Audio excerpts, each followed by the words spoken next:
Woo! Hey, welcome to the Link Up Listening Party. It's the podcast where we compare two sonically different albums by the themes and threads they share. I'm Jordan. That's Auggie. Today, we are joined by Star Tribune Timberwolves beat writer Chris Hine. Hey. Thank you guys so much for having me. Nobody ever has me on podcasts to talk about music. I get to actually talk about music for a change. Everybody wants to talk about sports, but I'm also okay talking about sports, by the way. Yeah, which I'm sure we'll get some sports talk in there, but this has been kind of a goal of ours, is to get the robust Timberwolves Twitter sphere into the music space. Because what we notice about NBA Twitter or NBA heads in general, not only do they like sports, but they also are very cultured. I think NBA press is the most cultured press in sports. I wouldn't disagree. I've covered a lot of different sports in my life. I would say that NBA and music and culture just tends to go hand in hand naturally for whatever reason that is. And I would totally agree with you on that. I think that's very true.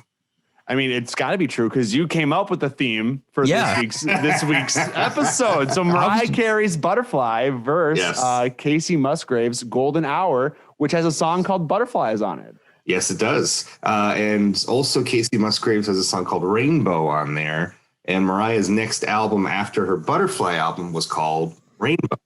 So there's actually a few, we'll get into it a little bit, but there's actually a few common themes in this album or in both of these albums that, as I thought about it more and more, actually really surprised me how much these albums have in common.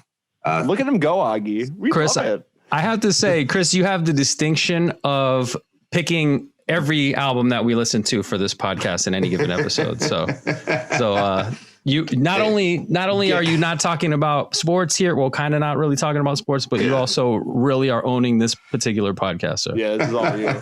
Well, hey, if you bring me back on, we're going to be delving into the deep catalog of Carole King or like. I mean, hey, if you just want to let me just run this podcast, I'm more than happy to just pull out all the albums I listen to. I would like to get into your taste near the end here because you are a very eclectic dude, and I enjoy a cultured individual. This is also a first for us. This is our first country album. We have slandered the genre on the podcast, but this is the one album that we were like Golden Hour by Kacey Musgraves. Since it is so different and the influences on it are so vast, that we figured we could cover this and not. What's the word, Auggie? I don't want to slander country because we slander like Florida Georgia line country, right? But if it's country in an authentic space, say a Johnny Cash or even a Zac Brown band or a Kacey Musgraves, I think I can tolerate it. And I know Mike Ross on Twitter, my guy, or Ellie. They're going to be like, oh, Jordan, all I do is slander country. But here I am walking it back a little bit. But, proximity breeds empathy. And here I am being empathetic towards the genre. I had to say this, though. My initial reaction when a country artist was brought upon me, I was like, wait, what are we doing here? Because we said we weren't going to do country. We also shut down metal. We're no longer doing metal because of Metallica. Just, I don't know. It wasn't fun, the Metallica episode. But I think anything that we do has to be fun. And honestly, the topics that Kacey Musgraves, I think her as a person, really, she's a fun person. The topics aren't necessarily fun in this album, but her whole persona is fun. I mean, high five and Prince Harry. I guess she wasn't allowed to do that. Very fun. I love Kacey and kind of like with you guys, I'm not a huge country fan in general. Her music is different to me. Mm-hmm. Not like you said, it's not like Florida Georgia line country. It's not like let's go in the back of the pickup truck and get drunk country music. It's like soulful country. It's colorful country. There's kind of like some yacht rock stuff going on in there as well, and a little bit like it sounds kind of like Lumineersy as well. It's very folk adjacent, and I can tolerate that. Yeah, I agree with that 100%. Very palatable. So, Chris, here's the deal. We break up the pod into numerous segments. We have our synopsis, where we synopsize. That's the verb we've created, or maybe it exists. I couldn't tell you. You're the journalist. I don't think I can get away with that one. Synopsize. That would get cut. Do we do 5 fun facts? Just 5 fun facts about the album. The One's Gotta Go segment, where We decide what has got to go from the periphery of an artist's career, and then the link up, which is the big one where we go head to head. They're both pretty stressful, by the way. So sometimes we're really sweating on the one's got to go, but every time we're sweating on the link up. Yeah. They're excited to judge the link up. That'll be great. Did you come up with a punishment? I gave you the late announcement of the. I think I've been thinking some sports related. I'm thinking maybe you have to sit through an entire Twins game and not like do else. Like don't look at your phone. Don't go on your computer. Like you have to sit there and watch a baseball game for 3.5 hours and not do anything else. That's maybe the punishment. Shit. That might be the worst punishment. I have to get my chest waxed, and I think this might be worse. That one's worth a live stream. That one's like jump on Twitch and live stream Just yourself watching the Twins. Yeah, it's got to definitely be live streamed just for accountability, because I know I'd probably reach for like my Switch or like my 3DS or something. So it's got to be live streamed accountable, and I hope I win. All right, let's get going into it, shall we? Shall we dig into these Butterfly albums? Mm-hmm. Yes. Fun fact, Auggie, Chris, I don't know what you think about Star Wars, but Auggie, if you ever see butterflies in Star Wars, that's a reference to the Force, blue butterflies. You see it in comics. You saw it in The Mandalorian season 2. There you go. Okay. But okay. Do you want to do butterfly first, since we're talking about the Force, or should we do golden? I think I have to now because Mariah Carey clearly feeling the Force after leaving Tommy Mottola. We got to take you back to. She was feeling the Force. Yes, big time. Back to September 16th, 1997. And our last podcast, we did Jay-Z Reasonable Doubt, which came out the year before. We're still firmly in beeper territory. Chris, I'm assuming you may have had a beeper at the time. I was 10 years old at the time, so not quite beeper material yet. I actually had the first thing I had was a cell phone when I was like 13, 14 years old. Okay. The old cell phones that you would play Snake on. That's what I mean. Classic. Yes. Snake was a fire game. Yeah, Chris and I, when this album came out, we were playing with Easy Bake Ovens and stuff. How did we eat that? Why did our parents let us have those, by the way? Did you guys have those? Had to be unsanitary. Yeah. Very, very plastic and or styrofoamy. My sister and I would spend hours just crushing Easy Bake Oven brownies. I'm thinking like we ate metal, probably. There's no way we didn't eat metal. I didn't know you actually bake things in those Easy Bake. I didn't know like you do. Like it's legit food in there. Like you bake little cupcakes or whatever the hell it was, and you actually pop it in your mouth. Yeah. There's no loss. And you swallowed it.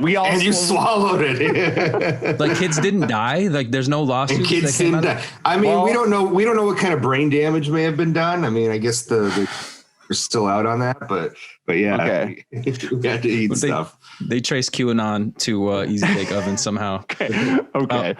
Here we go. A 6-year-old Mississippi girl is suing the makers of Easy Bake Oven because her hand got stuck in the oven. So for 3 hours. Oh no. Oof. Okay.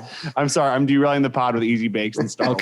Okay. So, all right. Late 90s reference. Maybe you guys may have had it, Jordan. I don't know if you would have seen this because you're quite younger than the both of us.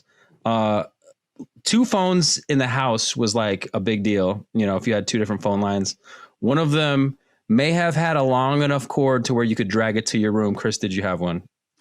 My sisters did, I believe. Yeah, they would have one that they would drag. And the dining room phone was kind of like the fulcrum, or the kitchen phone was kind of the fulcrum for the whole downstairs. You could bring it into the dining room. You could bring it into the back room. You could bring it into the living room. And that one was the one that was long enough so that you could have it throughout the whole downstairs. Was it by the entryway of the kitchen? Like Yes, it was. Yeah, right on the doorway. Right on the doorway. This was also the phone that you would plug the first AOL connection into, and that was the phone that got occupied to log on to AOL back in the day as well. Jeez, we are ancient. See, I know that. Jordan's so young. No, I have these memories too, guys. This is where we were with this album back in 1997. She went 3 times platinum. You know, this is all physical CDs and tapes. She was really selling them, and she called this album her magnum opus. I mentioned before this is when she split with Tommy Mottola, who she was married to. She referred to the mansion that they lived in together as Sing Sing, which we may know as a prison in New York that a lot of people, it was like a famous prison. And this was the first time that she had full creative control over an album. And I got to give a hot take. Jordan, oh my God. Hit the hot take music. All right. Give it to us. Okay. Excuse me. That was really loud in my ears. I turned up my mic. The microphone. I turned the mic up way loud. Okay. She needed somebody better than Walter Afanasieff. Afanasieff. I've had thank you so much for the pronunciation. Had a hard time with this. He was the executive producer of this album. I think she needed somebody way better to tell her yes and to tell her no. Yes, I understand giving her the reins to it. Executive producer is supposed to be there to kind of do some stuff. And I'm saying all this because this album took us everywhere. It took us from soft piano ballads to track masters productions to house music to the random weird Prince cover featuring Drew Hill. Yeah, that one. Yeah, that's a little out of there. That one to me is the one that's out of place on this album. Other than that, it's great. Yeah, and trust me, I enjoyed the songs individually, but when you put them into an album together, I feel a little bit like Robert Christgau.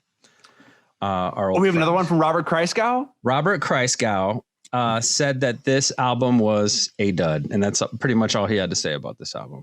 Okay, wait, hold on. I want to go back to your hot take about the eclecticism that's everywhere. Okay. A few pods ago, we broke down the 1975's A Brief Inquiry into Online Relationships, and we both are on record saying we loved the eclecticism. So what is it, Auggie? Are you a fan of Jumping Everywhere, or are you just a little bitch? There's a way to do it. There's a way to do it, and I feel like this one was disjointed. The 1975 did it great. We've discussed Frank Ocean, who did it very well, and I was thinking to myself, what's the difference here? Because I am fully aware that I've said this before, and what's the difference? And I think the difference is to make an album feel more cohesive and concise.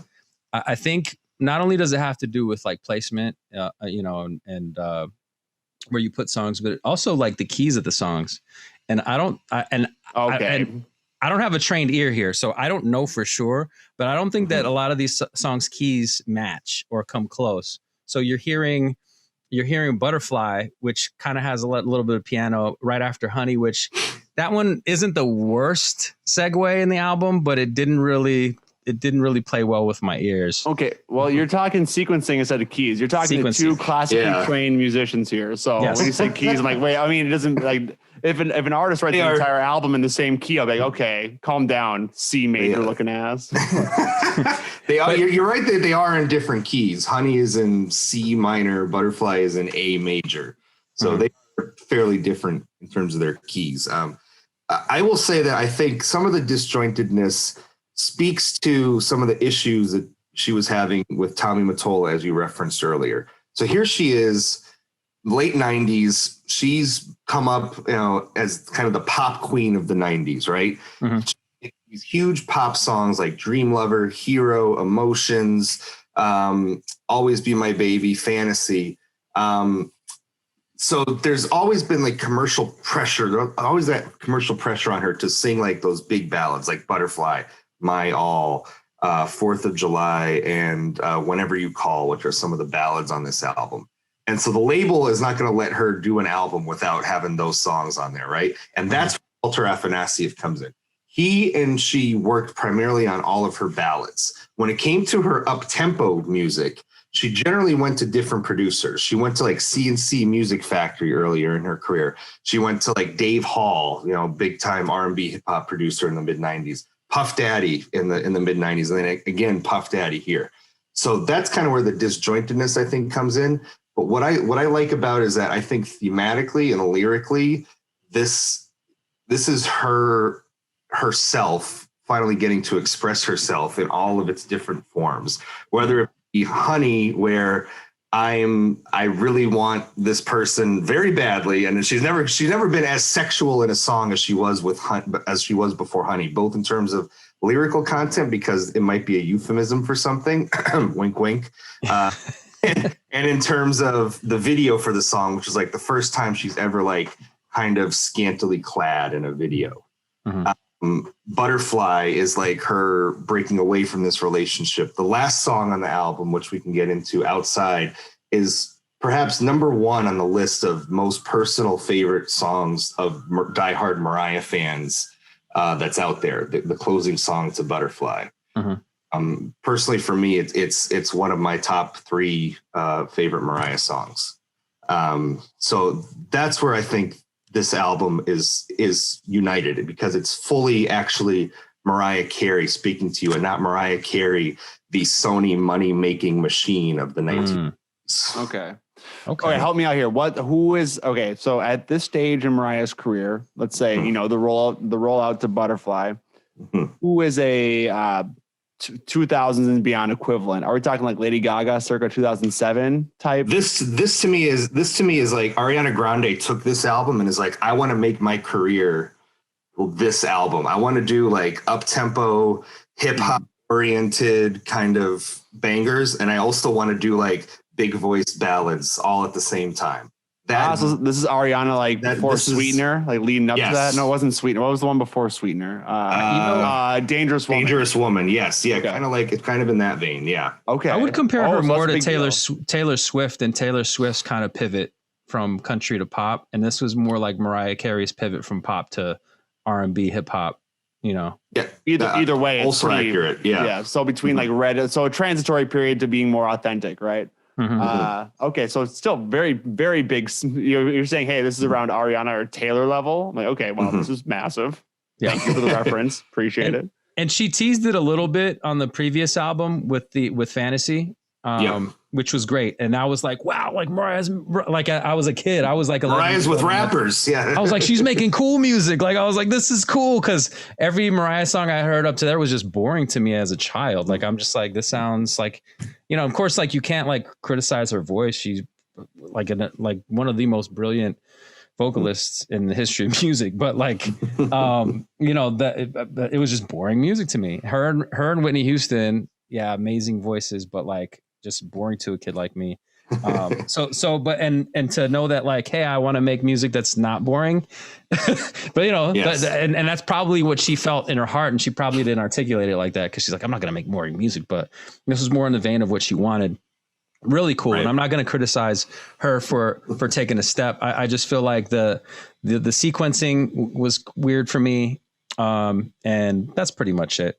And I have a wish. I'll go here with this. I have a wish that, and this probably wasn't possible, but I wish for her to go with like a different executive producer, like somebody. And if R&B sounding music, I think Timberland would have been a great choice at the time. Okay. Yes. And put Timbo or Pharrell in charge of it. And again, this is where I'll go back to the Sony Music kind of prison that she was in. She was kind of forced into working with certain people, and she was career. And so she was kind of forced, I think, and they had a productive partnership, her and Walter Afanasieff.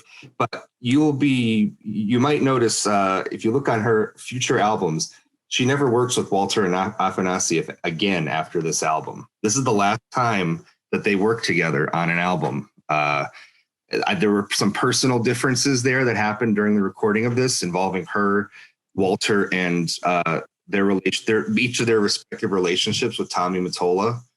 Walter was very much like the Sony guy. Like, he's very much like, okay.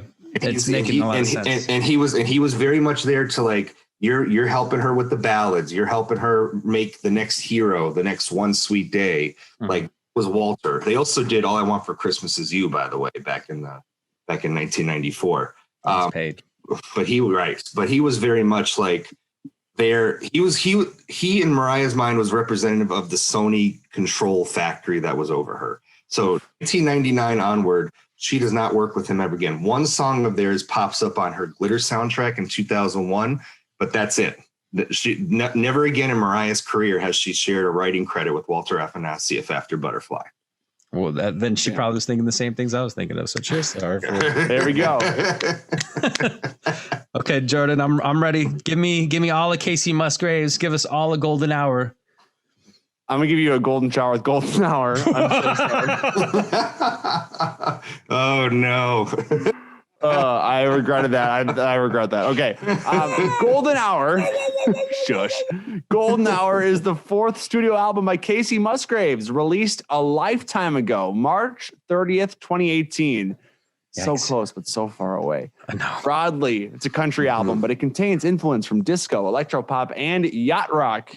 In an interview with NPR, she said she wanted to create a world where steel guitar and banjo can live with some of the more Daft Punk influences in my head. End quote. She is a millennial. She is raised by many influences, and I respect it. Is yacht rock? What is that? Is that That's like Bee Gees and Bee Gees is like disco or if you like pina coladas. Yeah, like that's yacht rock. Yeah. Okay. All right. Cool. Bobby Finger, writing for Jezebel, said it best. This album is about a woman doing things exactly the way she wants. We love to see it. Lyrically, the album is a self-aware deep dive into a cheeky cosmic country perspective. She writes in country cliches, but surrounds them with profound truths and insight. Kacey's wit and pensiveness thrive over country pop instrumentation as she analyzes her East Texas roots and the millennial plight. Would we agree with this sentiment? I made all those words up. Yeah, that puts it well. It's like it's happy, but then she's talking about isolation. And like there's some happy songs, there's some really sad songs, but she weaves them all together. And one where she's happy and sad at the same time. And we love it. That song. We love that song. And we love it. This is my comparison. Think of her as the Drake of country. She writes in lyrics for us to use as Instagram captions. Thank you, Drake. Thank you, Kacey Musgraves. Okay. The album, typo in my doc. Stand by as I type it in so I can read it. The album swept all categories it was in at the 61st Grammys. Album of the Year, Best Country Album, Best Country Solo Performance, and Best Country Song. It's currently 270 on Rolling Stone's revamped 500 Greatest Albums of All Times list.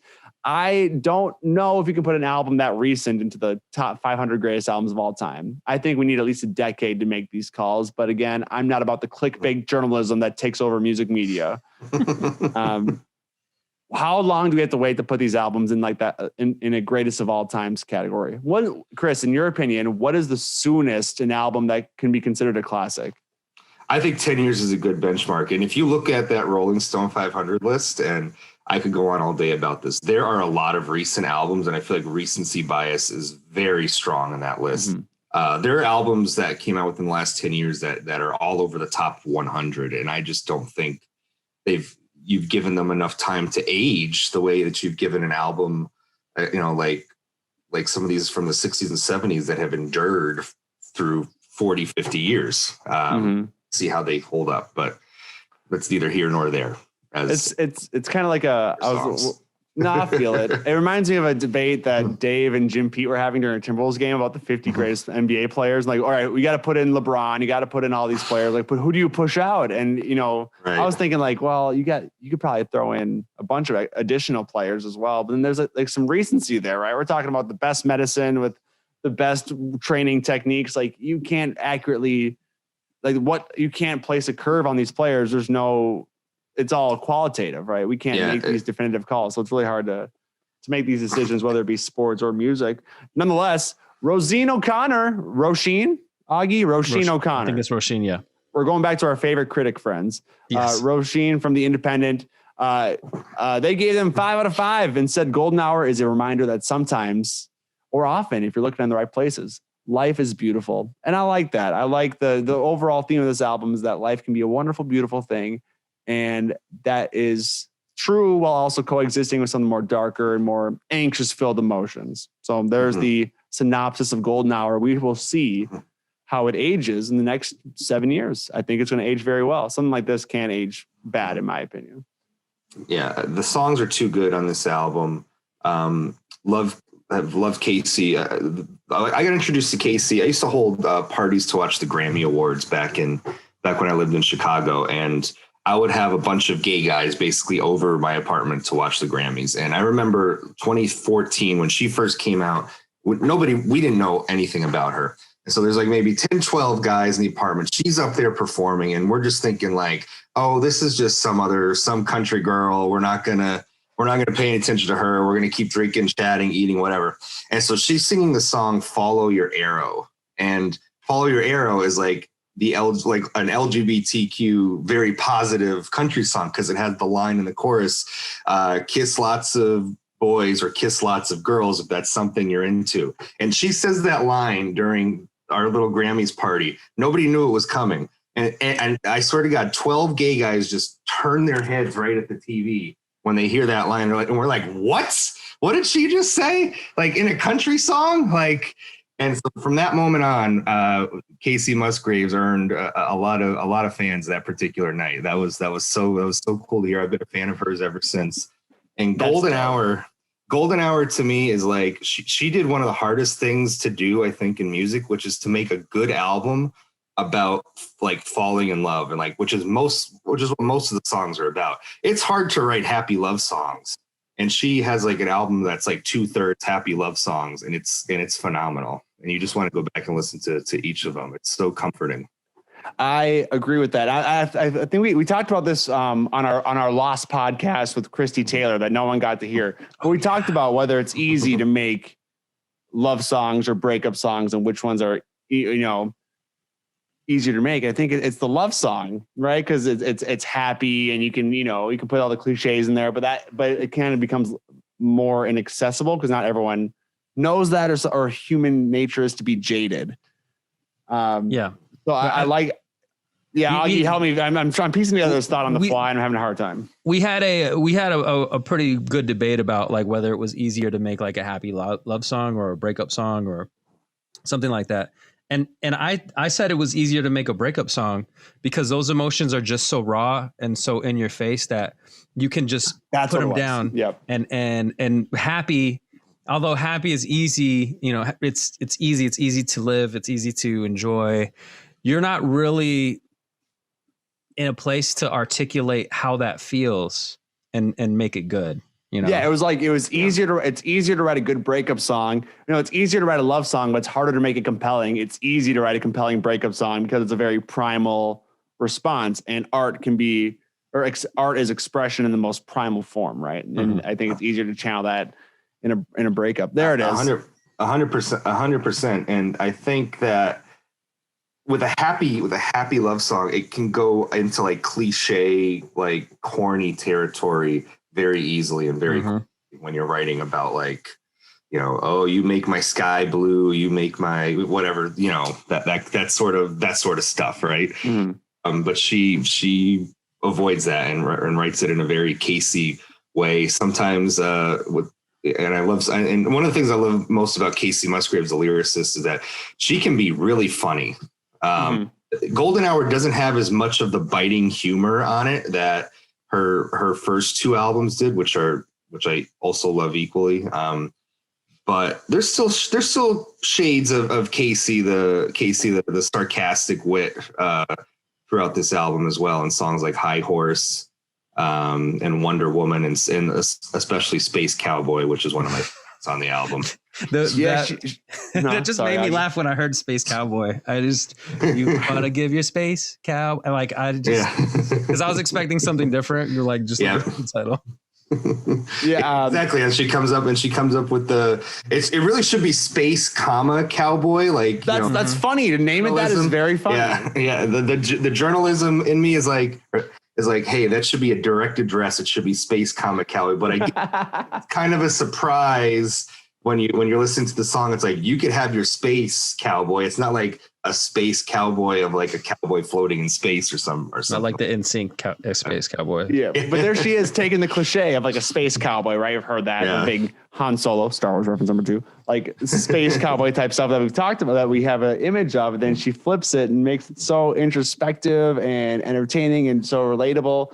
And just the fact that she can use this cliche, flip it, make it funny, make it introspective. It's just brilliant. Shout out Kacey. And I saw her at a Basilica Block Party a couple years ago, and I didn't get the t-shirt with the album cover on it. It was $30. I was like, I don't need to spend $30 on that right now. What I would do now to spend $30 on that t-shirt. Missed opportunity. I could have layered it with flannel and some skinny jeans. It would look so good. But I want her to be like the first concert I go to post-pandemic here, and I will buy all the merch that's there just to like, hey, I'm back at a concert again. This is great. give me all the merch. Even the tote bag that only moms buy. I'm getting that tote. Exactly.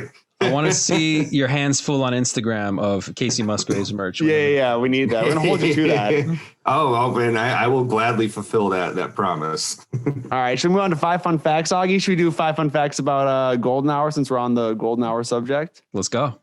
Number 1, she's very open about her use of substances. She is a morning bong ripper, even though she says she is cutting down. And she used LSD to write some of this album. 2 songs on it were written under the influence of LSD. Do you know those off the top, Chris?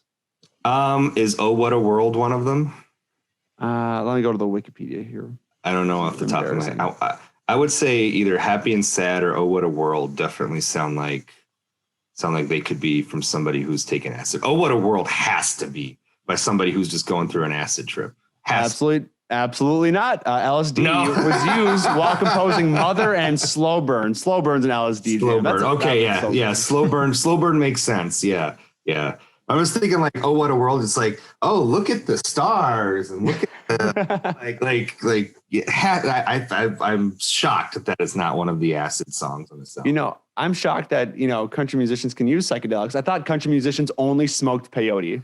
I thought that was the drug of choice in the country world. Whoa! I think of peyote. I think about Talladega Nights and like the dad, Ricky Bobby's dad, and like how he's like, don't like. He's like, that guy listens to country, and he smokes peyote. So that's where my brain goes. Okay. Number 2. This is not about the album. It's just a great fun fact. She performed at the 2002 Winter Olympics in Salt Lake City at age 14. Imagine being 14. This is a thought exercise we did with Billie Eilish. Let's do it with Kacey. Imagine being 14 and performing at the Winter Olympics. What could that possibly be like? What did she do? What was her thing? She was just singing. She was just riffing. Oh, she performed. Okay, for whatever reason, I'm thinking like she's got a medal. Just like she was just up there riffing, like requests from the crowd, like, "Hey, what do you guys want me to sing here? What she wasn't figure skating. She sang at the 2002 Winter Olympics. All right, I was on a different ride here. I'm like, wow, she's an athlete too. Oh my god, that would be sick, but no. Yeah. Okay. Here we go. Number 3. Why is the album called Golden Hour? Great question. Kacey explains. Golden Hour just seemed to sum up this chapter of my life perfectly. Not only am I from a town called Golden, Texas, but leading up to the making of this record, there's been a lot of beauty in my atmosphere and in my world. She also said it was partly inspired by the total solar eclipse that happened in August 2017. About it, she said, it's such an ugly time right now with society and politics, and it could be easy to focus on that. But one thing we could use is a little more love and positivity and pretty colors. Isn't that nice? Shout out Kacey. All I could think about was the president at the time staring at the eclipse. That's all I can't believe that. When that picture came across the timeline, I was like, oh my gosh, this is a lot to handle. During the golden hour. Maybe that was her inspiration. She saw that picture and was like, he's seeing all these colors afterwards. And then number 4, Kacey Musgraves is the country version of Tom DeLonge. She believes in alien life and claims to have seen UFOs in Nashville and New Mexico. Chris and Auggie, have you seen a UFO? Yes. No. Okay, tell you. Okay, Chris, you and I are boring. Auggie, tell the story. I know. Okay, so this was when this was about maybe 10 years ago, and living in Phoenix at the time.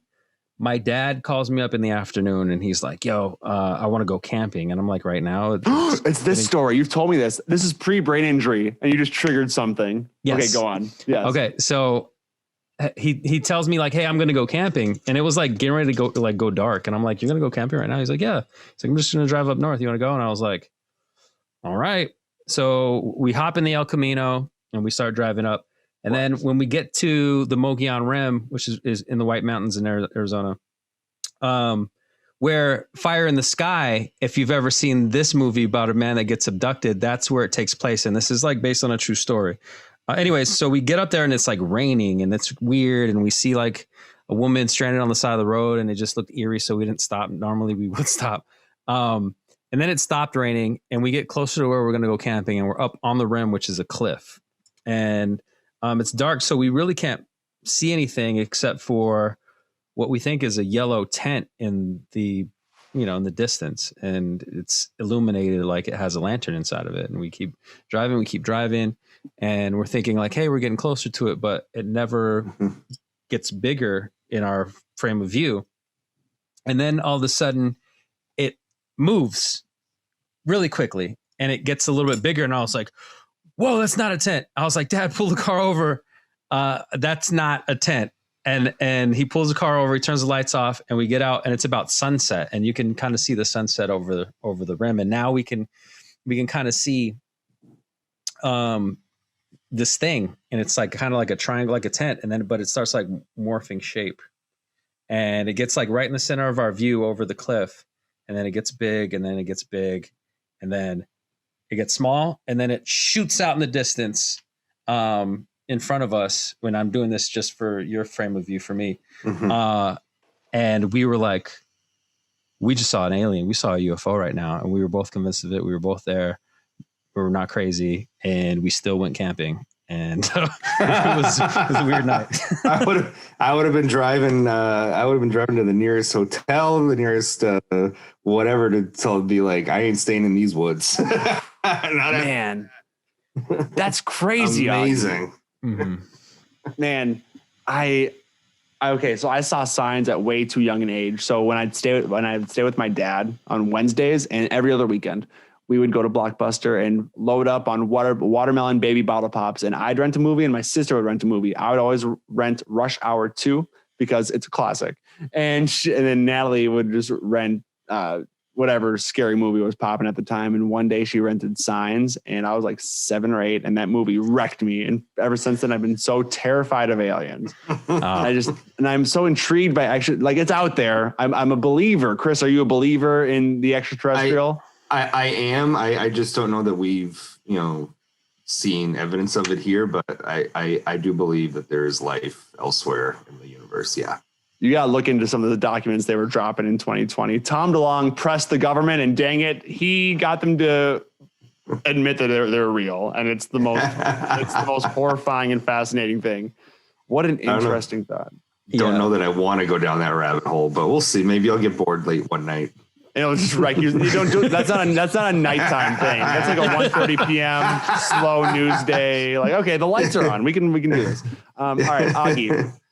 5 fun facts. Oh, I only did 4 fun facts about Kacey. I didn't come up with the 5th one. My bad. 4 fun facts. Hey, now you added yourself. We didn't really realize that, but it's okay because we were all caught up in the UFO thing. We forgot all about the numbers of the facts. The 5th fun fact. I'll give you a quick 5th fun fact. Yeah, break it down.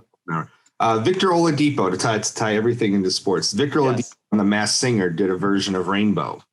What songs that he performed, and it's actually really good. You should go up and look it up. Victor Oladipo, I forget what his character was on The Masked Singer, but he sang Rainbow, and I legitimately was excellent. Like, go to YouTube and look that up. 100%. Good for you, Victor Oladipo. Yeah, I always trade for him in 2K because he's easy to get and he always improves the Wolves. Thank you, Victor, for being my virtual franchise player. Auggie, bless us. Let's go. Okay, here we go. So Butterfly, Mariah Carey's, her magnum opus. Fun fact number 1 is Q-Tip of A Tribe Called Quest actually found the sample for Honey and then gave it to Stevie J to loop. And yeah, it's that Stevie J from Love and Hip Hop. Wow. Yeah. Shout out Tribe. Yeah. That one blew my mind. I was like, wait, Q-Tip did stuff on this album? Like, the Stevie J thing doesn't surprise me, but Q-Tip, I'm like, wow, shout out to Q-Tip. Yeah. She got some real hip hop, to quote Deez and Merrill. This is some hip hop on this record. He appears every so often throughout the rest of her career as well. I'm pretty sure he was involved with Rainbow as well on a song or two. Cheers to that. Cheers to him, man. Q-Tip, a legend. Fun fact number 2, Mariah Carey, the most hospitable host that you can imagine. She had weed and Hennessy on deck on a silver platter, no less, for Bone Thugs and Harmony when they came to the Hit Factory to record. I respect it. We love a good host. And go ahead, Chris. Yeah, so she has a funny story about that. I think it's in her memoir where she records Breakdown, which is, again, one of my all-time favorite Mariah songs. And it's like a very fast song. She does it in the cadence of Bone Thugs and Harmony. It's basically Mariah doing kind of like a Bone Thugs kind of Crazy Bone kind of style song, and just like going for it. And it works really well. But she said she was listening back to it in Miami, and she had taken an edible listening back to it. And she had convinced herself while she was high that she recorded it way too fast. And so here she is like listening back to this song. She had an edible. She's like out to dinner, goes back, listens to the song, is like, oh my God, I got it. What the hell did I do here? What did I just do? What was I in this all day doing? This is terrible. It's like one of the best songs that she's ever done. But she in the moment had like weed paranoia and was like, I just made something really bad. When the edible hits, your best song is now your worst song. Yes, exactly. Fun fact number 3. This is a quote from her via People magazine in an interview. She said, I wrote the lyrics to Honey in Puerto Rico on this boat. I kept rewinding the track and watching people jet ski thinking that would be cool for the video. And then boom, jet skis in the video. Yep. Jet ski. And I will not out this person from my family, but the first time I ever heard the word whore came while watching the video to that song, and a certain member of my family was watching it with me at 10 years old. And she goes, because here she was, like in the 90s, like very much like dressed up, like her husband did not want her wearing anything sexy, Tommy Mottola. Mm-hmm. And the person in my family just goes, oh, sees the Honey video. I was like, oh, she's such a whore. And I'm like, what's a whore? That was the first time. That was my introduction to that particular word was through that video. We love a swear word origin story. For real. Yours might be like a little bit wholesome compared to mine. I don't know what mine is, but mine might have something to do with whore or with porn whore. I think mine was just on the playground. You know how playground, I learned a new swear word. It's hoe, but with a W and an R-E. And I was like, wait, tell me more. There's a lot more stank on whore than there is on hoe, I feel like. Yeah. Yes. That's a good qualifier. Stank. There's I don't like, there's a lot on both. There's a lot on both. Yeah. True. Okay. Fun fact number 4, the house version of Butterfly, Fly Away, towards the end of the album, is actually what Mariah envisioned when she wrote the song, and then it was turned into a piano song by Afanasif, which bothers me. I really wish that that was the song, because to me that's the better version of the song. Personally. So a couple things about that. Fly Away is very emblematic of Mariah's, I think, relationship with the LGBTQ community at the time. So you're wondering, you say it's kind of disjointed because she has a kind of a house song on the album.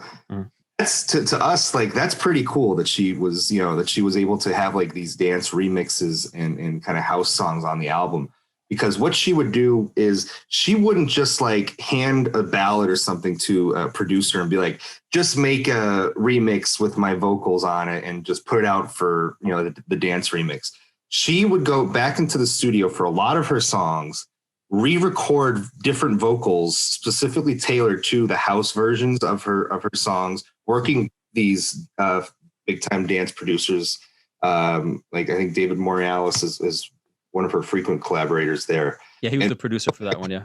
Yeah. And so she would go back in the studio and just make these awesome remixes. And that's where these remixes would get played. They would get played in the clubs and a lot of gay clubs.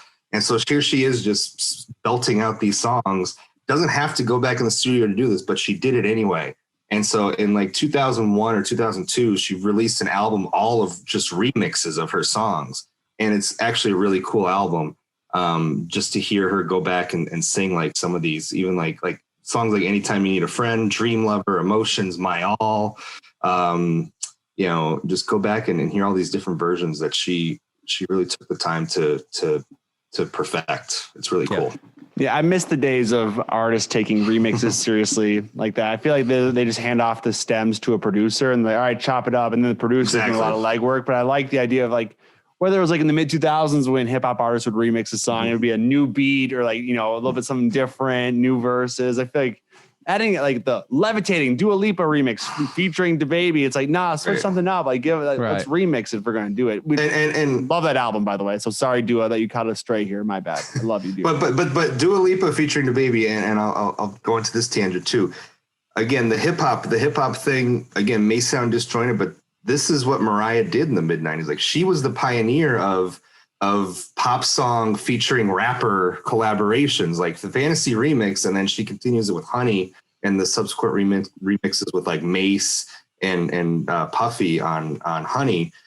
Like that's her. She came up with that. I don't think a lot of people give her enough credit for kind of basically doing this whole subgenre of pop, emerging pop and hip hop music. And that's why I think Butterfly is so important. Yeah. Because she's melding pop and hip hop onto a record where in the mid to late 90s, like you couldn't be that. That was not something that people wanted from you. That's not something that her label wanted from her, and why she fought so hard to make an album like this, because the label just wanted her to sing Celine Dion type ballads. Mm-hmm.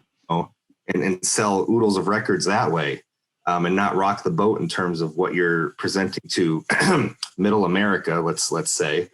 And so, yeah, she pioneered we have Dua Lipa featuring DaBaby 30 years later because we had Mariah featuring Puff Daddy in 1997. Ooh, Auggie, look at him go, spread his wings and doing the linking. I like that. Now, I got to say, I want to talk about the house stuff because it was really, really good to hear that was where she was thinking originally for the song. She wasn't even thinking about making it a ballad. She wanted to make it a house song. And so that's kind of like me. That's part of the reason why I wish she would have worked with a different producer. And I guess like in my dream fantasy world, she would have been working with Jimmy Jam and Terry Lewis on this album, because I'm sure she was in a similar headspace to Janet Jackson when Janet Jackson did Velvet Rope, and that was like the same year as well. The coincidences that you bring up with like the people she's working with are hilarious to me, because what did she do in 1999? Who did she work with instead of Walter Afanasieff? Jimmy Jam and Terry Lewis. Mm-hmm. She worked with Jimmy Jam and Terry Lewis on her next 3 albums after Butterfly. I'm saying like you and her were in the same headspace, it sounds, back in the late 90s here. Yeah, I mean, because it just makes sense to me, because Janet Jackson's Velvet Rope, like she's got house songs on there. It's kind of R&B leaning. She's doing something way different than she was doing before. And she told Jimmy and Terry, she's like, this is what I want to do. And they're like, beautiful, let's make it happen. And, she wasn't, Mariah unfortunately wasn't afforded that same luxury. It was like, I want to do this. Okay, we'll give you a little bit of that, but you got to do some of this too. And it's like, you're going to write your music and but we're going to have the vision of where we want this to sound, at least on some of the songs. You can tell which ones were which. Yeah, 100%. And I just think it's funny that because literally the next album she starts working with Jimmy Jam and Terry Lewis. I think she worked with Q-Tip again. She worked with DJ Clue on Rainbow. For the Glitter soundtrack, her infamous Glitter soundtrack, a lot of that is Jimmy Jam and Terry Lewis working with her. I think almost the entire album is Jimmy Jam, Terry Lewis, and Mariah in the studio making kind of an 80s throwback record. The soundtrack gets paid dust because the movie was such a commercial flop, and it came out around 9/11 and almost ruined her career and her life at that point. But I would maintain that the soundtrack to that is still holds up well, has some great songs on it. Rick James wrote a song for the soundtrack. Mariah never records songs that she doesn't have a hand in writing, unless it's a cover of an established song. But Rick James has a self-penned song on the Glitter soundtrack that's completely new, produced by Jimmy Jam and Terry Lewis, and Mariah Carey singing it. But nobody wants to pay attention to the Glitter soundtrack. It's now I have homework. It's the infamous flop. It's the infamous flop of her career, even if it is great. I haven't heard that. It wasn't a flop. It can be commercial flop, but it can flop commercially and still be loved and dope. I'm trying to think of an example of something close to my life that flopped. Oh yeah, The Last Jedi, third Star Wars reference. It all comes back to Star Wars. It all goes back to Star Wars. All right. Fun fact number 5.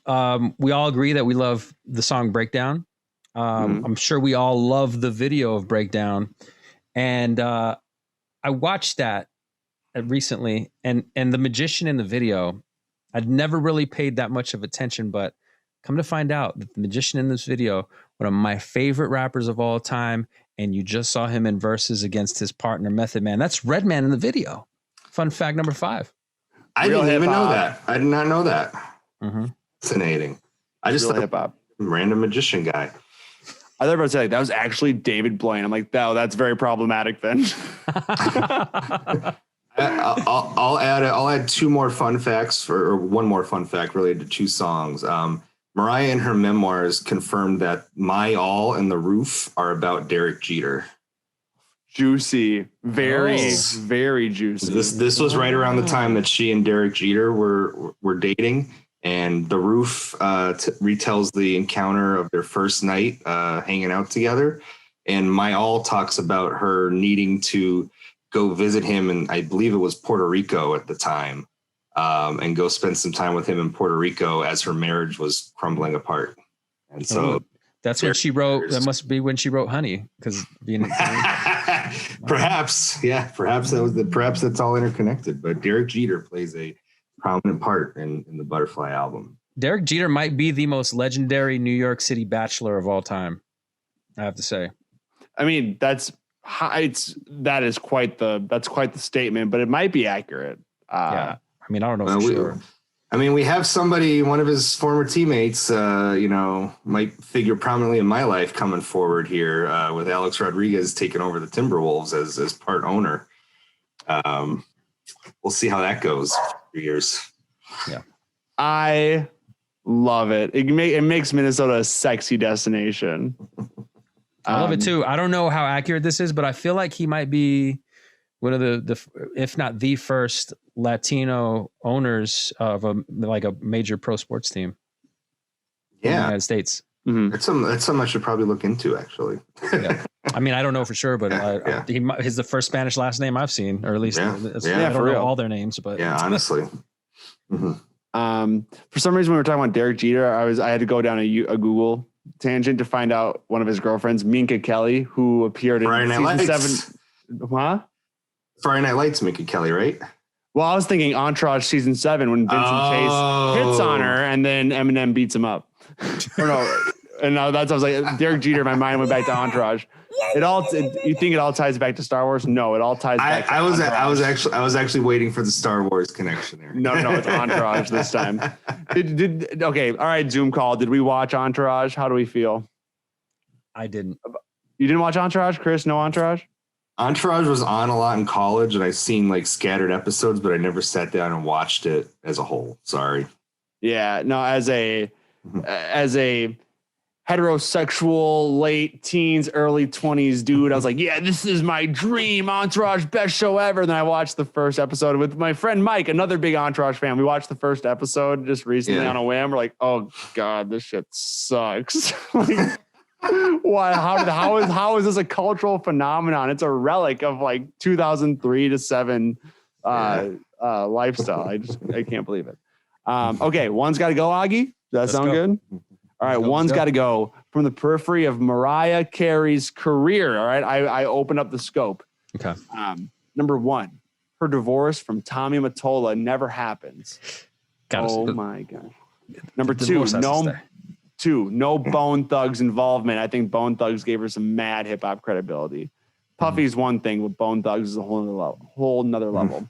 Yeah. Number 3, no, All I Want for Christmas Is You. Get that out of here. These are tough ones. I think this might be the one that's good, or this might be the one you guys choose to go with. But I'm going to qualify as well. Number 4, the Eminem beef. All right, for people like me, that was our first exposure to Mariah Carey. Was the Eminem beef and Why You So Obsessed with Me? That's what made her a real one in our eyes and added a second life to her career. Okay, do you think that's got to stay? So it's Tommy Mottola divorce, no Bone Thugs, All I Want for Christmas, or the Eminem beef? I gotta say no Bone Thugs. No Bone Thugs. That's for me. Really? Yeah. I'm going to throw out the Eminem beef because I just think it's a side note in her career. Her career is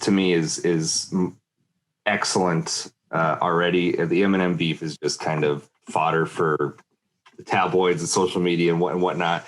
You can get rid of the Eminem beef. So Chris, didn't happen.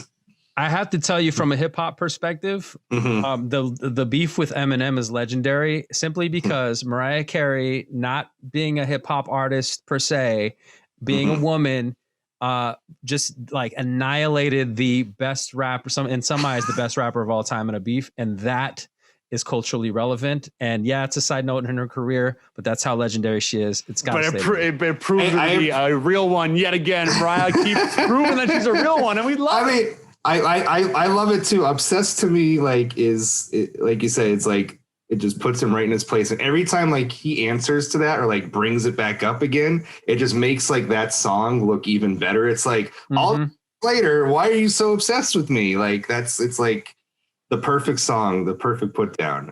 But if she never releases Obsessed, like I don't think like the arc of her career and like, you know, her legacy isn't dented that much as if you took away All I Want for Christmas Is You, for instance, like, oh no, you know, that song's going to introduce her to generations upon generations of fans moving forward just because of that song. Yeah. Auggie, you mentioned that some people think Eminem is the greatest rapper of all time. Would the greatest rapper of all time lose 2 beefs to pop punker Machine Gun Kelly and noted pop star Mariah Carey? Can't be the GOAT if you're taking those L's, bro. That's correct. that like coincides. I think that was like where his career Eminem's career kind of started taking a dip, was when he lost that beef to Mariah. She annihilated him. She washed him. He actually had he had what was the album with like Love the Way You Lie on it? Was that Relapse? That came like 2 years after Obsessed. So I mean, he had one. It was like his big. That's Rihanna, though. He's riding Rihanna's coattails. He's riding Rihanna's coattails. Yeah, that's true. Yeah, because his 2 biggest hits post Obsessed were both with Rihanna, Monster and Love the Way You Lie. Yeah, and then also Love the Way You Lie had the window pane. That's why they call it window pane. And that's like, oh, he's out of here, I guess. If you're not being if you're not being the worst dude and really problematic, you just don't have bars, Eminem. You lost it. You're a product of the 90s. All right, Auggie, give us the one's got to go for Kacey Musgraves. I feel for you on this one because she's such a new artist or new to the, let's say, the super limelight. She's just entered that echelon. So I feel like it's gonna be kind of hard to find things that have to go, but I'm curious to hear what you will present to us this evening. This is gonna be tough for you guys. All right. So, all right, lock in, strap in. Here we go. Something's got to go. And it could be number one, appearing on USA's Nashville Star, which kind of gave her first taste of like the super limelight. And that was on the USA Network, of course. Number two, releasing Follow Your Arrow. And its attack on Christianity. A lot of the conservative people in the country music world bashed her for it. Radio didn't really mess with her after that. So that's either a give or a take. Number three, the Album of the Year Grammy for Golden Hour. She won a ton of awards with that one. Okay. And number four, Dolly Parton, who is an amazing influence on her in more ways than one, not just being a country singer, but kind of like, walking to your own beat type of vibe. Number one's got to go. The USA Network thing. She was doing the Olympics at 14, so she's going to be all right. But the album of the year really solidified her, and it's what made me want to check out the album. I knew it was like this alt country weird thing that was going to be dope, but I was still skeptical. And when it won album of the year, and I heard people talk about it on the timeline, I was like, okay, this is something I have to check out. So I turned people like me onto it, and angering conservative country fans is always fun. Yeah. So Follow Your Arrow to me is too important a song of hers to throw out. It's the song that made me a Kacey Musgraves fan. I would throw out the appearance as well. She's too talented. She would have found a way to succeed, I feel like, in the music industry somehow, if not for some way, somehow. Yeah, and it's just impossible to eliminate Dolly Parton from everything. It just feels sinful to be like, no Dolly. It's like, okay, no Dolly. We're not eliminating Dolly Parton from. We wouldn't have the vaccine if not for Dolly Parton. Like where would we be if not for Dolly Parton? Like we can't take Dolly Parton out and go down the timeline of what if Dolly Parton never existed. Yeah, I don't want that. It's a very dark timeline. We may not have Whitney Houston, actually. What? Yep. Yeah. I Will Always Love You is a Dolly Parton song. It's a Dolly Parton song. Yep. She wrote it back in the 70s. Yeah. No. What? It was number one back then too. It was a number one country hit back in the 70s. And then Whitney Houston, they pulled it out for the Bodyguard and covered it. The more I learn about Dolly Parton, the more awesome she is. It's just incredible. It's usually like you learn more about someone, you go, oh, they suck. But the more that gets revealed from Dolly Parton, for me, I'm like, oh my gosh, she is truly a real one. I love it.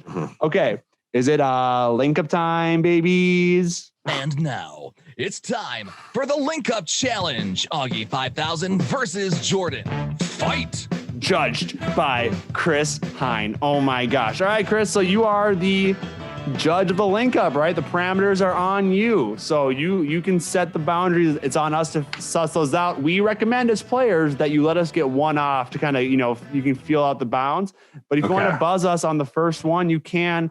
We urge you not to do that. Please don't do that. Yeah, please don't do that. We just want you to get the groundwork.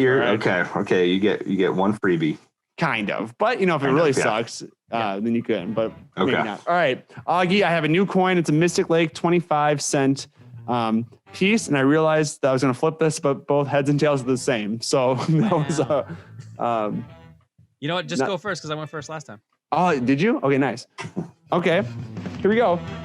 First link: Golden Hour is a song from Golden Hour. Honey is a song from Butterfly. Honey is a golden-colored delicacy. Okay. Yeah, that's why I led with that one because I wanted that freebie, baby. As long as you know what was up. I not bad, but let's see if you got something stronger in the holster coming. I will eventually. Okay, Auggie. Okay.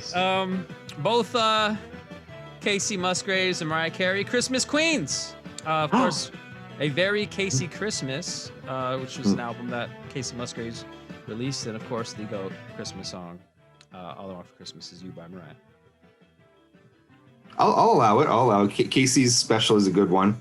Mariah just had a special as well on Apple. So around the holidays, let Kacey and Mariah fill your heart with cheer. Love it. All right.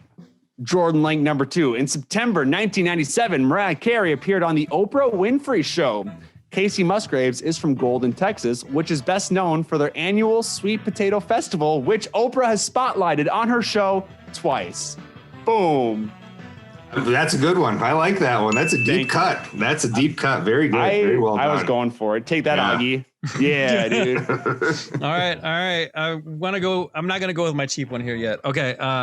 Kacey Musgraves broke royal protocol by high-fiving Prince Harry.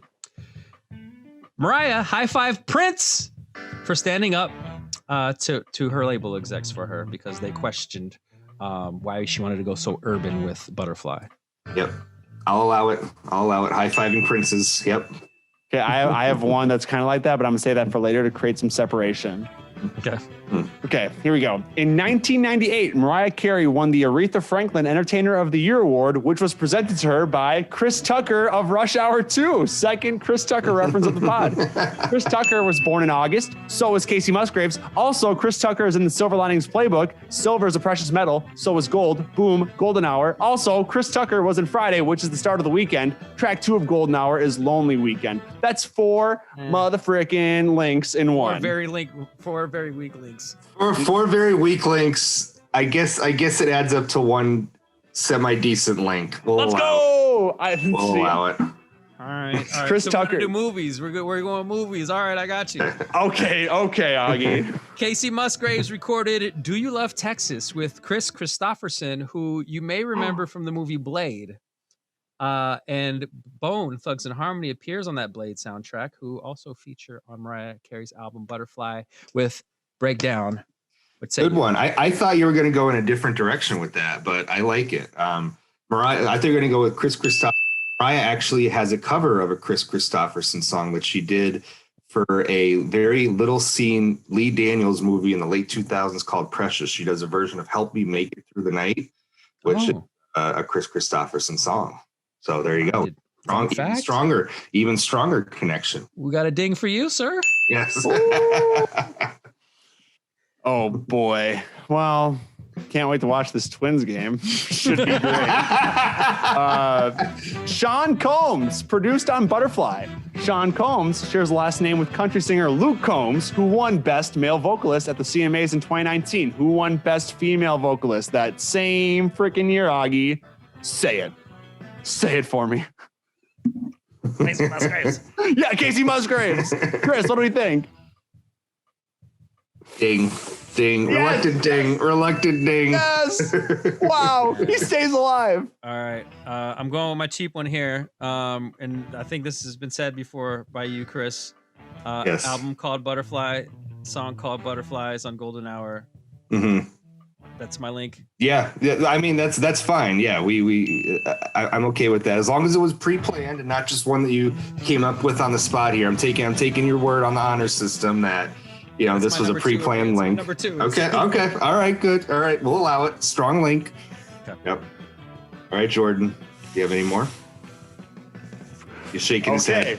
Okay. Well, you know what? Dude, we're going to just wing it. Okay. We're going to wing it. Eminem had beef with, Mariah Carey had beef with Eminem. Eminem also had beef with Machine Gun Kelly, who wore that, his new album, Take Us to My Downfall, is very pink, right? He's wearing the pink turtleneck. He's always performing in pink with the pink guitar. Pink is a big thing with Machine Gun Kelly. Pink links to the fan on the cover of Golden Hour. I got to pull out the X on this one. That was a good wing, way too tenuous. Way too tenuous. Was that a good? Do we respect the improvisation? I respect the improvisation. I respect the energy with which you tried to sell it. I'm going with an X. Okay, that's fair and that's fine. My other backup link was they both went 5 singles deep. Would you have accepted that? Yeah, that would have been better. Yeah, but that's so boring. Yeah. It is kind of boring, but it is something that they had in common. So see, as we progress this far into the game, people start to judges start to typically be like, no, get better. So I thought That's true. Much like the Twins, we swing for the fences, and they can't all be Byron Buxton. Sometimes it's Nick Punto. I don't even know who the second baseman on the Twins is anymore. It's the former shortstop. Why can't I think of his name? Trevor Plouffe? No, he's a coach. He's a coach now.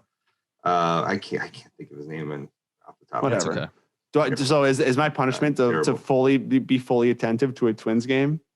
Yes, it is. Yeah. Oh my God. 3.5 hours of just Jorge Polanco, by the way. That's what. Oh yeah. And I will add a bonus. I will try to live tweet it with my so it's you can see what's happening. Dang it! You can't live tweet it because that you wouldn't have your full attention.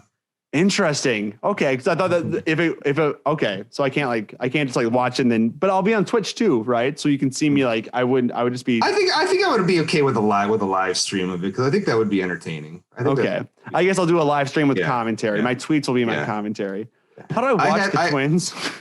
How do do you get Bally Sports North? That's one of the big stories that we've been covering at the Strip is you can watch the local teams because of all these rights fee feuds that are happening between cable providers and Sinclair. I don't even know if I should out myself publicly on this, but to watch the Wolves, I have a League Pass, and then I bought a VPN, so I VPN from San Antonio to watch the games on League Pass. I feel like there's a lot of people like you. Well, I mean, I don't know how many people are actually watching the Wolves to begin with, but I have numerous group chats and a very active subreddit. So I personally, just if we're talking about how we watch games, I don't even buy League Pass. I don't use cable. I just illegally stream my stuff. Okay, how do you find these illegal streams? I try whatever. I try to find the streams. Huh? I'll send you a link. Send me a link. Yeah. Okay. Yeah, that's how it happens. That's how it happens. You have a friend send you a link and boom, you got illegal streams. That's how it works, right? I don't know. The only thing I've streamed illegally in recent memory is the Joker movie. And there was an ad that popped up for a Russian gambling site every 15 minutes. And it was a pretty sweet ad, frankly. Yeah. And I was like, should I do this Russian gambling thing? And then I don't know. The Joker just wrecked me psychologically. So my I'm not very adequate with illegal streaming, but all right. Congrats, Minnesota Twins, for getting my viewership. Yes. So I can't buy tickets and go to the game. I have to watch it on TV. I can't like. Yeah. Okay. It's like going to the game. TV. I can eat a hot dog or something, and that's Jordan, like fun. I'm vaccinated. Maybe I'll pop over and I'll record you and hold you accountable. Also make it less boring. I think it has to be boring though. I think it has to be me alone on the live stream. That's the point of the punishment, right? Yeah, like if you had to roll around doing a Zumba class, I've skated with these punishments up until the last 2 weeks. Okay. Which I bought the waxing kit. Oh yeah, I wanted to talk to you guys about this. So Chris, I made you aware in the DMs. I have outstanding punishments right now. I have to get my wife to do a singular wax across my chest, not a full waxing, a singular wax, which should look great. Can't wait. Yeah. And then I have to take a shot of, what is it? Tequila mixed with broccoli baby food. Yep. which is very easy, right? I can't get apple or something. It has to be like a non-drink flavored baby food. Fair. Mm-hmm. Which is it could be delicious. Like, oh yeah, Jordan took a pineapple baby food and mixed it with vodka. It was actually pretty good. Yeah. And these last 2 weeks, Auggie, you still have gotten the worst punishments. I feel like, but I'm catching up.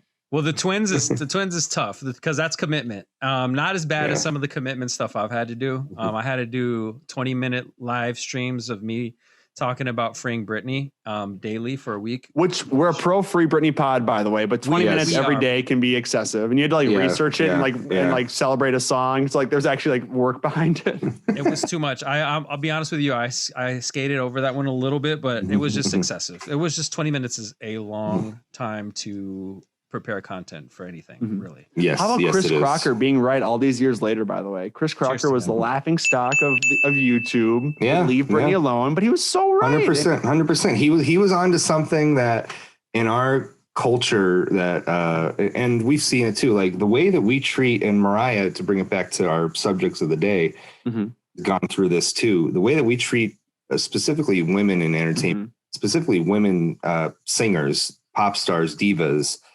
is atrocious. You look back at some of the media coverage that people like Mariah get or Whitney Houston got before she died, that Britney got.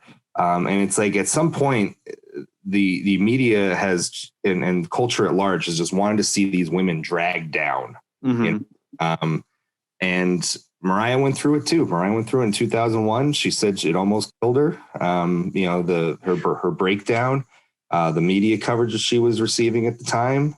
Luckily, she made it through and came back with the Emancipation of Mimi a few years later, and got her career back on track. But it's you see why musicians die at young ages or before they develop substance abuse problems or things like that, because the amount of fame and pressure that you get when you reach that level, especially if you're a woman, is insane, and it does things that dehumanize people.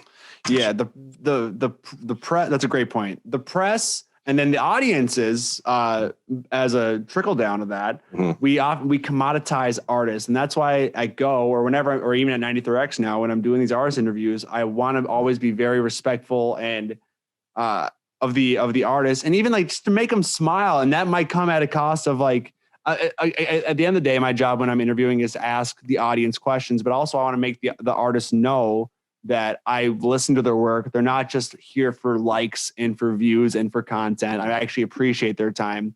And whether it be, laughing with Haley Williams or asking Serge Tankian his thoughts on cancel culture, I want to make sure it's always rooted in a smiley conversation and that they feel welcomed. And the fact that I've had label reps reach out and be like, yeah, they really appreciate your interview because, it was just a conversation. And you weren't trying to milk them.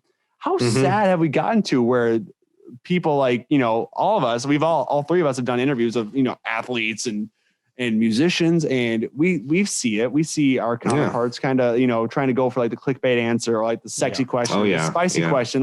Not everyone is Charlemagne the God. Not everyone can push that button. If that's not how you've done interviews, then you can't just be a shock jock. Yeah. Mariah's interviews throughout her career focus more on her personal life and what do you think of J-Lo? Or have you ever, questions like that. Gossipy. And it's not hey, Mariah, you've written 18 number one songs. You've written more number one songs than any woman in the history of music.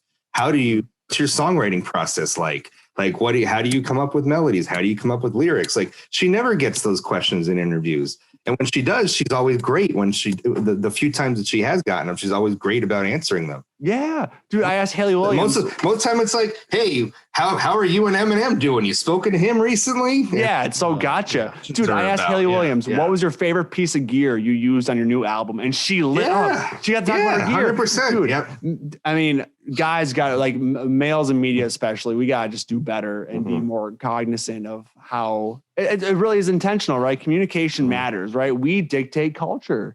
We are like the press can, lets you know like what's going on and like what's popular, what's buzzing, what should people think about. Like people can search for their own stuff on the internet, but we are kind of a conduit for that. So we have to be very careful with how we articulate things. And I have a hard time on the air getting into spicy takes when it comes to people's lives because that's so destructive. And I was going to add on to that as a joke, like unless they deserved it, but that's only for like trash dudes, like people like Sustained, the lead singer or whatever. But yeah, I don't know. I'm glad we have this is a Zoom full of responsible journalists. Thank you. We try. Auggie shooting gangster era machine guns with Post Malone at Bill's gun range. Responsible journalism. See, but but that came from a place of like, hey, I want. That was a place of awesome. Yeah. And that was some great stuff. And you got Post authentically. Chris has to leave in like 8 minutes because he has homies to hang out with. So do we have anything else? What are our final similarities? I wanted to bring up the fact that lyrically, these albums at a certain number of places mirror each other. I noticed as I was re-listening to both of them. I'll start with like the first tracks on each of them, Slow Burn and Honey, are like the opposite sides of a coin to a sensation of falling in love with somebody. Kacey's like, I want to take it slow. I want to take it easy. Let's go take a walk down to the bar down the street and look at the flowers. Mariah's like, when can you come back over my apartment? Like, I got to have you again. Like two very different sensations about falling in love with somebody, infatuation versus taking it easy. Mm-hmm. You have Oh, What a World and 4th of July, which very much incorporate nature and using nature as, the feeling of seeing nature and falling in love at the same time. Both albums have those songs. Happy and Sad and Breakdown, I feel like are very similar. Kacey's is more of a mild case. Mariah's is more on the extreme of like, I'm trying to appear happy, but inside I'm like a total mess. Whereas Kacey's is like, I may look happy, but I'm also sad at the same time. You're making that's all these different emotions and right, exactly. And to me, the two most important songs on this album, and I'll say this as somebody who is gay and who loves both of these artists, and I think the closing songs on each album hold a special place in my heart.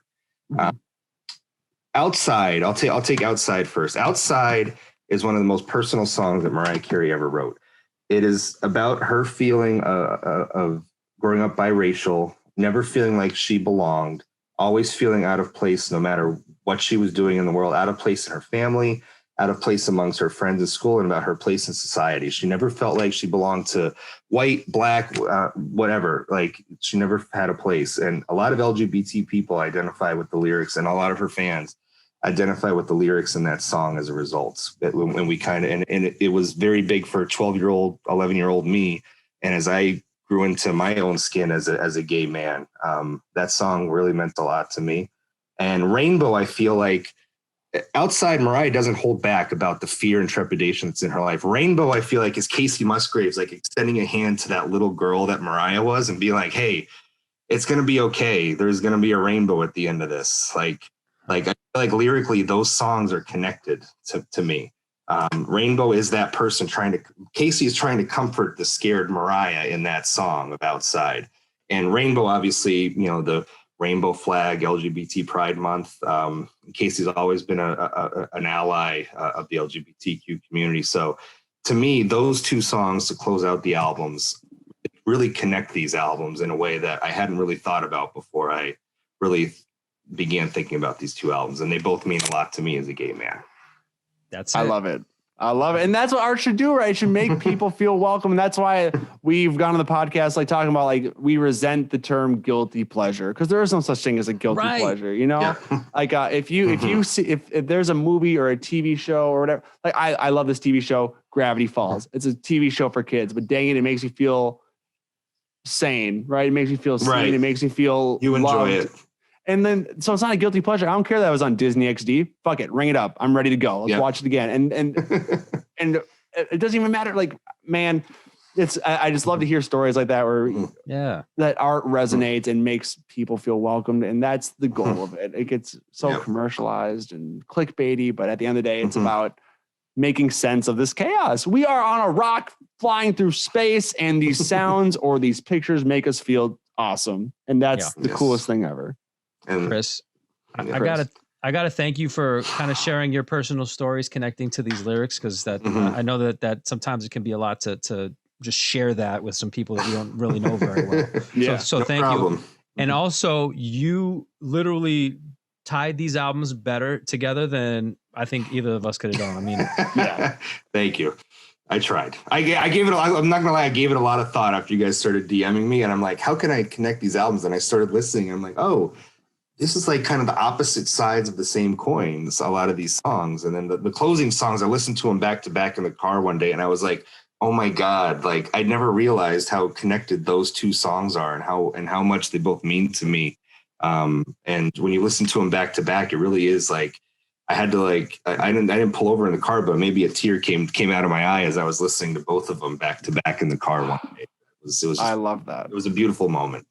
And that's so cool. It's so cool that these different genres can tie us together. That's the goal. This inadvertently might have been our most resonating episode because it can surprise you that the way that certain albums can tie together. So Chris, we appreciate your time. Where can people follow you and support you and just enjoy the man that is Chris Hine?